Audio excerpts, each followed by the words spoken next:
I want to speak about situations that I've saw happen a lot on the internet, man, and it's in regards to relationships, and it bothers me. It bothers me, and it tickles me, and it places me in a position not to understand the interests of the people that's involved with such a heinous act. When I see online someone come to the internet, now let's step back and figure out what the internet is. It's a bunch of people that you don't know, that don't care, and you don't know that they care, right? I'm sorry, you don't know that they don't care. So the internet is a place where it's a bunch of people you don't know that don't care, that you don't know that they don't care. You see what I'm saying? So they come to the internet and they come to the internet and they like to talk about their counterparts. They like to talk about their boyfriend or their girlfriend or who they into it with or who they used to love and why the love is gone and how the love disappeared and where it used to be and why it ain't there no more. They like to get online and say certain things that I would consider backbiting. Now, whether or not I'm right or wrong in that, it'll be up for debate.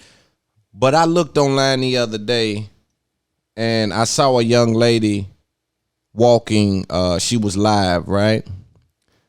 And this is twofold. So a guy asked her, she has a real big ass. You know, us guys nowadays, we like a whole lot of ass, you know, cushion for the pushing, and it places you in a position to enjoy the ride, right? So whole lot of ass. So dude went and tried to get at her.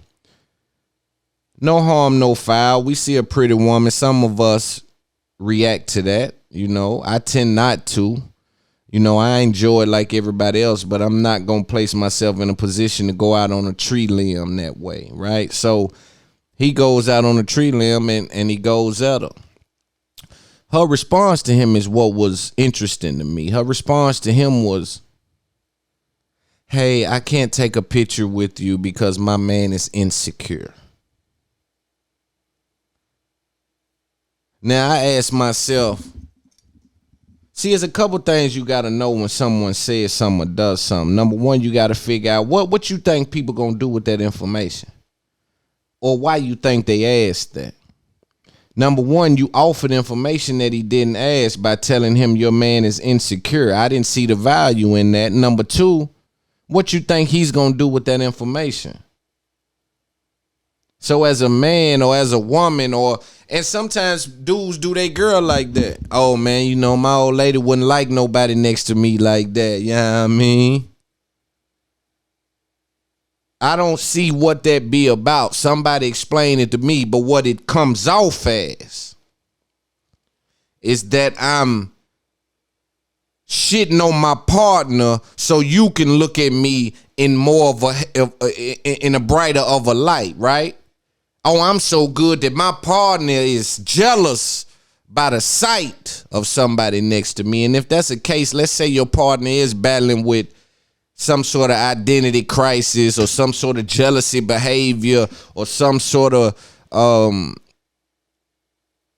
way he views you. Sometimes men view their women with so much admiration, right, that it bleeds into possessiveness, right? It starts off as admiration, but you got to control admiration.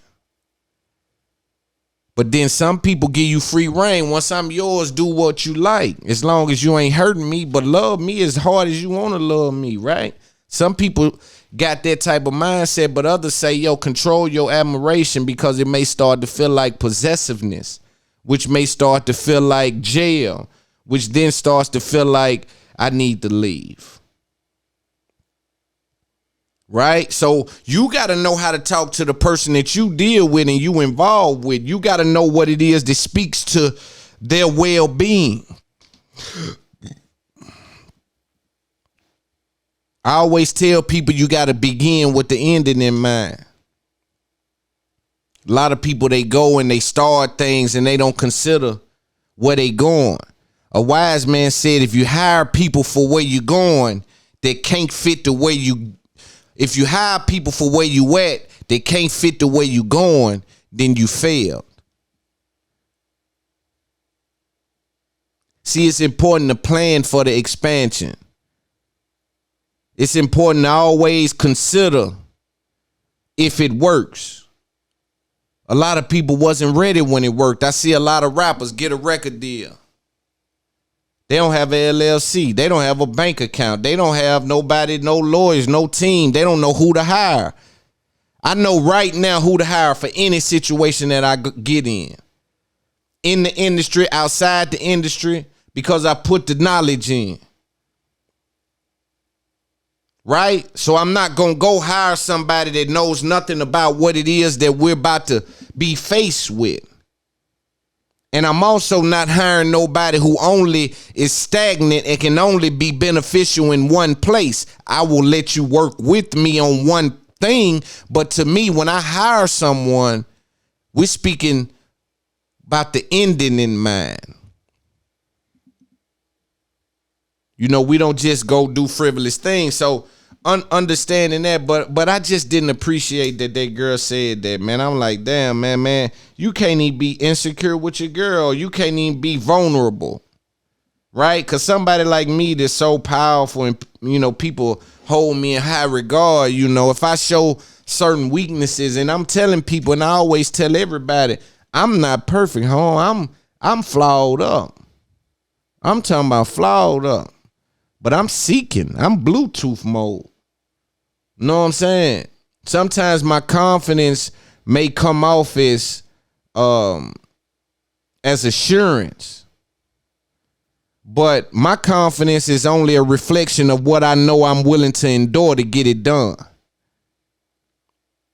So my confidence shouldn't bother nobody, because see, my confidence, it only speaks to what I know I'm willing to do to get it done, right? When I walk in a room and it's 100 of you dudes, it don't bother me.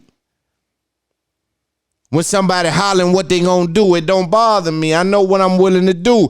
Hey, when somebody say, we'll sign you for this, and they don't understand my retention. They don't understand. See, for you to get this here, what I'm doing, you got to really understand the culture. This ain't for the faint-hearted. This ain't just for the business guys. You can't see on the front end without the vision. You can't see what this is that I'm doing.